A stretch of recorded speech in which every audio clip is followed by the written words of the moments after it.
આપણા જ હાથમાં ક્યાંક ને ક્યાંક આમાં એવી રેખાઓ છે કે આપણે ભવિષ્ય દેખી શકીએ અથવા વર્તમાનની કન્ડિશન દેખીએ. મેં તો એવું સાંભળ્યું છે કે કોઈક વાર તમારી જો કન્ડિશન હોય ને એ હિસાબથી તમારે હાથની રેખા બી બદલાતી હોય.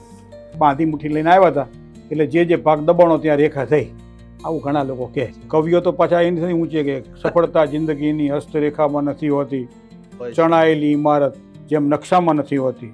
જીવન રેખા તમારા ભાગ્યને ઘડનારી રેખા જેને કહી શકાય, એ ભાગ્યને ઘડનારી રેખા ક્યાંથી શરૂ થાય ને ક્યાં સુધી જાય છે.